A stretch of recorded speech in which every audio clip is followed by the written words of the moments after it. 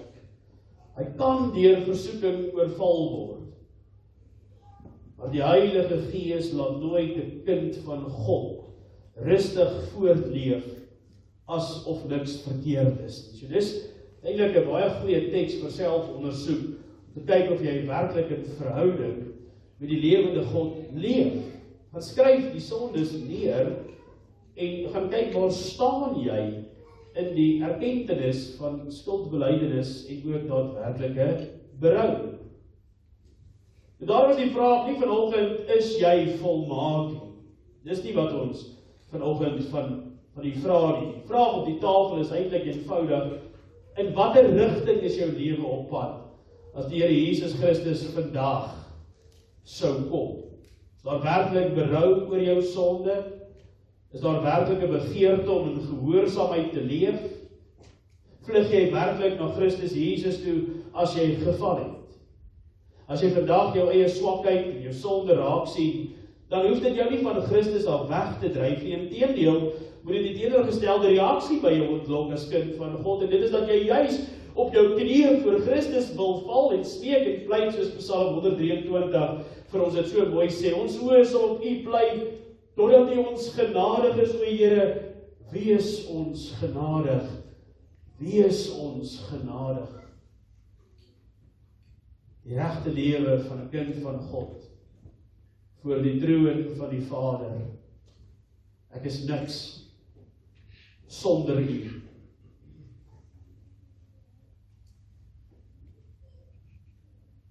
Feit dat ons weet dat die Here Jesus Christus vir ons gesterf het en kom, moet jou juist dryf na hom toe.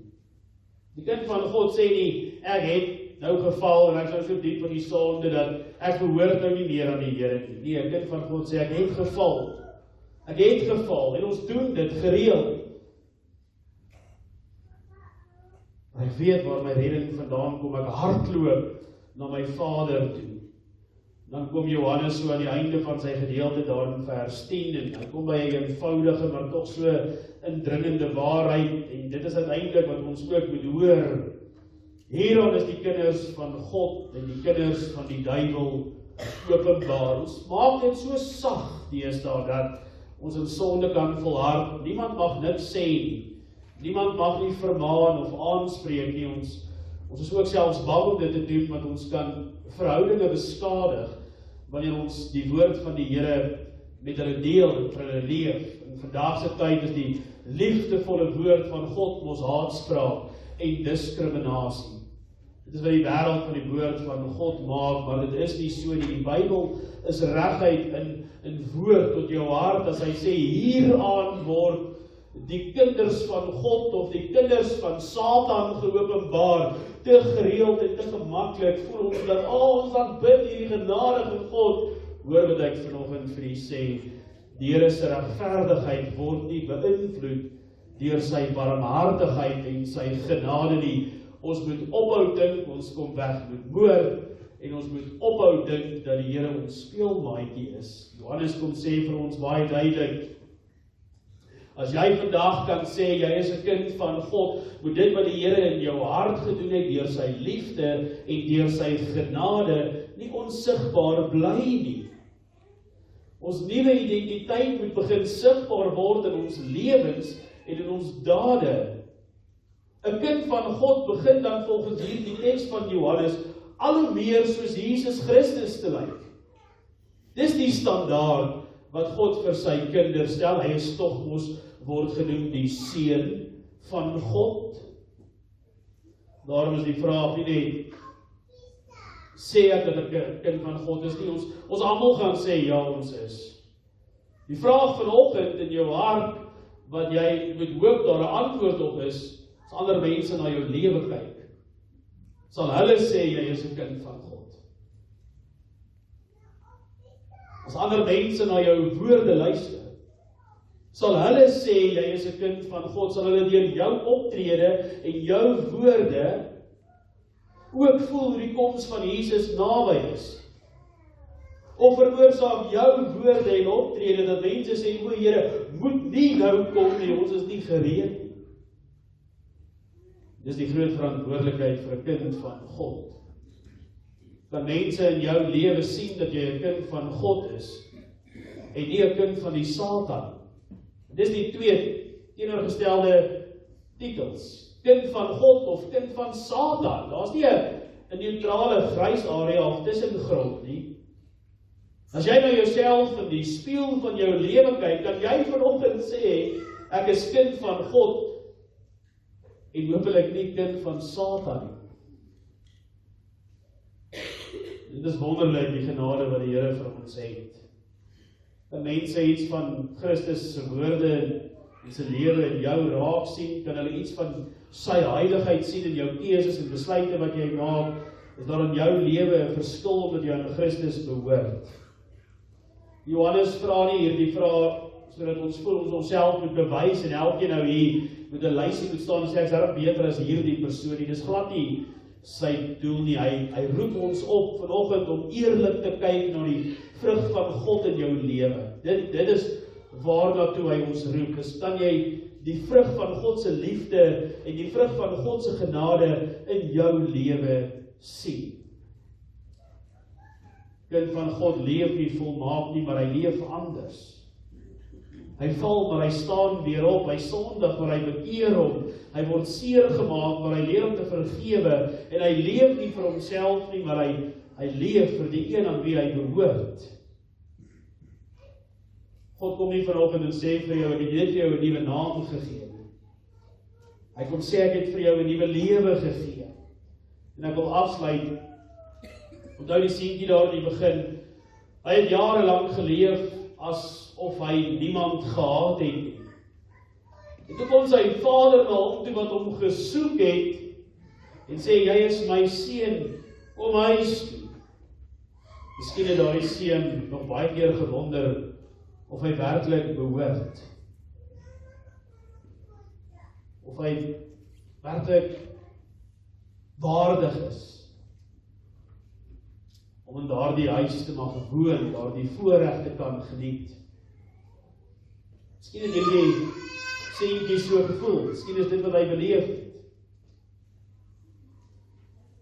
Elke liewe keer het sy vader na hom toe gestap en vir hom gesê, jy is my seun, jy behoort aan my.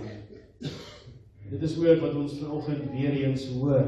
Vader, jou vader wat na jou toe kom en sê, jy behoort aan my. Dis die evangelie vir ons vandag. Jy wat verlore was, is gevind. Jy wat ver van God af was, is nader gebring. En jy wat 'n slaaf van die sonde was, is deur Christus vrygemaak. Nou sê die Vader vir jou, jy is my kind. Leef dit. Leef dit. Leef dit. Amen. Kom ons dank. Die Heer, die ons Vader, baie dankie ook vir die voorreg en deur die woord ook op die nagmaal voor te berei. Dat ons ook met absolute eerlikheid, as dit wel is volgende Sondag hier by die kerk sal sit met 'n oop gemoed en 'n hart wat voor die oopgesluit is kan sit en voel ons lewens verander. Baie dankie dat ons weet, Here, selfs in tye van hartseer, met die afsterwe van 'n moeder, 'n geliefde, is hy altyd net daar vir ons. Hy is altyd besig om getrou te bly aan u woord, u beloftes aan elkeen van ons. Maar nie ons nie, ons leef, ons beplan ons lewens so ver van u af weg. Maar ja, Here, dat die wêreld na ons kan kyk en sekerlik kan sê, daardie kan die kinders van God wees, nie dit moet kinders van die Satan wees, want die kind van God doen nie dit. Daarom vra ons dat u ook die Gees ergens in ons harte sal ontwikkel, dat ons vanoggend as ons hier by die kerk uitstap, sal bely elke dag van hierdie week, ek is kind van God, leef dit. In Jesus naam bid ons in hierdie werking van die Gees. Amen.